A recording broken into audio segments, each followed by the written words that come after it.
जय माता दी। आज की क्लास में हम क्लास 10th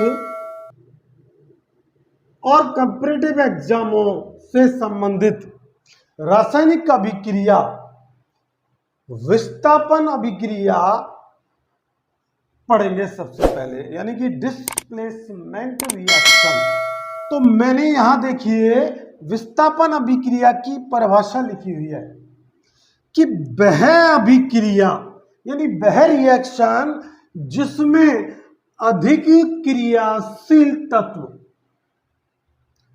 दूसरे कम क्रियाशील तत्व को उसके यौगिक के जलीय विलयन से विस्थापित कर देता है, यानी कि अलग कर देता है।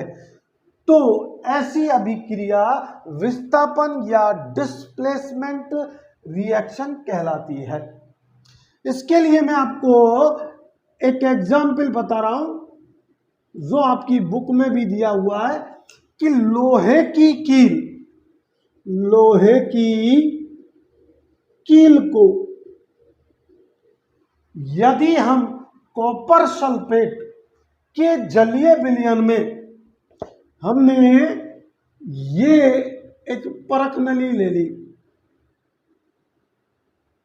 इस परख नली में कॉपर सल्फेट का विलयन है, कॉपर सल्फेट जिसका रंग क्या होता है, नीला।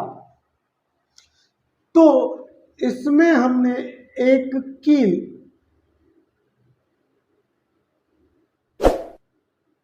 जो है वो डाली। तो लोहे की कील यानी कि आयरन डाला आपने, और वो भी कील कैसी थी, ठोस। और कॉपर सल्फेट के विलयन में उसे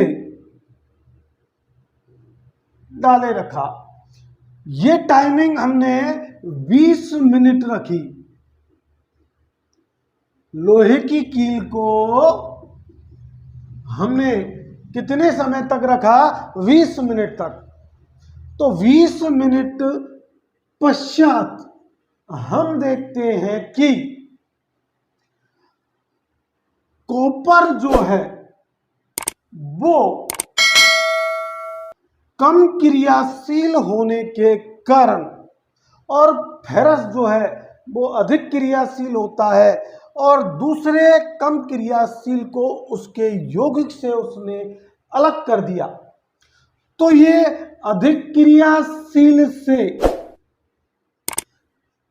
सल्फेट क्रिया करता है और फेरस सल्फेट बनाता है, या आयरन सल्फेट कह सकते हैं, आयरन सल्फेट बनाता है विलयन। और कम क्रियाशील पदार्थ कॉपर को, धातु को विलयन से अलग कर देता है,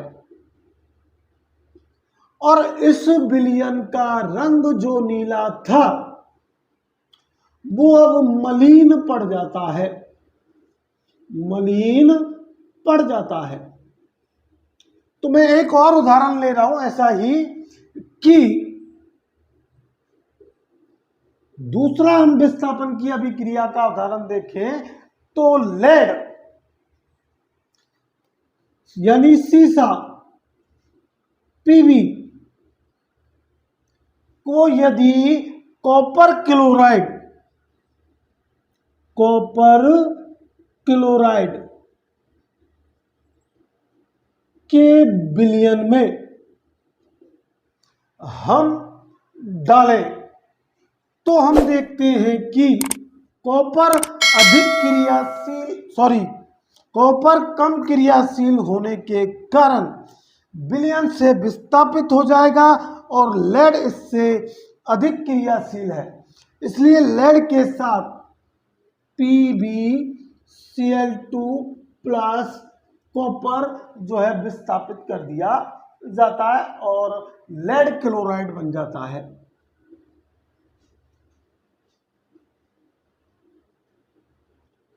तो ये सॉलिड रूप में है, ये विलयन के रूप में है।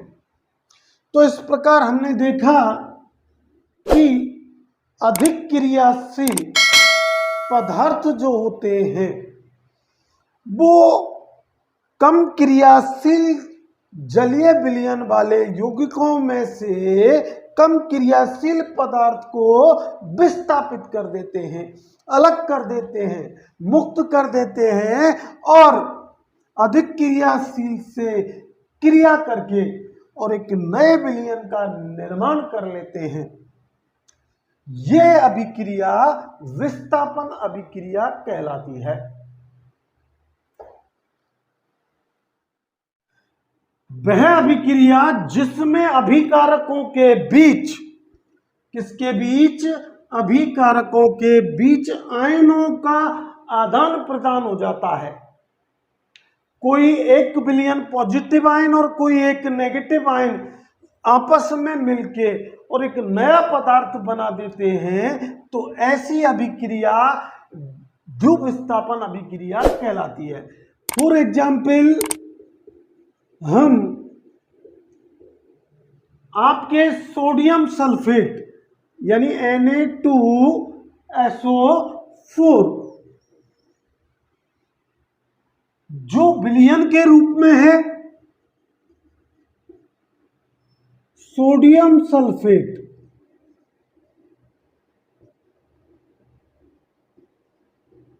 और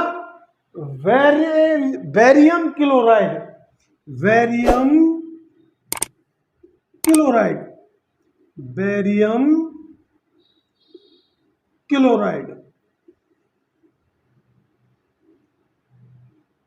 से आपस में मिलकर के, और चूंकि देखिए बैरियम की संयोजकता +2 है और जो सल्फेट आयन होता है SO4 उसकी -2 होती है, तो ये पॉजिटिव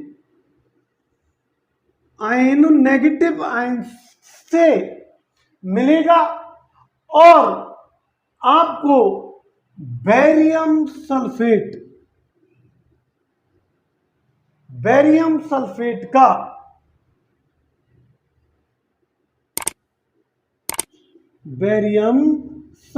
का श्वेत अवक्षेप जो तल में बैठ जाता है यानी सॉलिड अवक्षेप देता है और एक नया पदार्थ बना लेता है सोडियम क्लोराइड का जलीय विलयन। सोडियम क्लोराइड, देखिए यहां सोडियम की आप जानते हैं संयोजकता 1 है प्लस, और क्लोरीन की संयोजकता -1 होती है। तो ये आपस में एक संयोजकता वाले मिले तो सोडियम क्लोराइड बनाया और ये दो संयोजकता वालों ने मिलकर के एक सॉलिड जो है अवक्षेप बना दिया।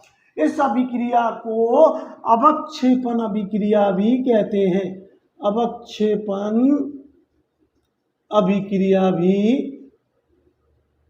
कहते हैं। तो आज का वीडियो अगर आपको पसंद आया है तो ज़्यादा से ज़्यादा लाइक करें, शेयर करें और जो हमारे चैनल पर नए हैं वो चैनल को सब्सक्राइब करें। Thanks for watching this video.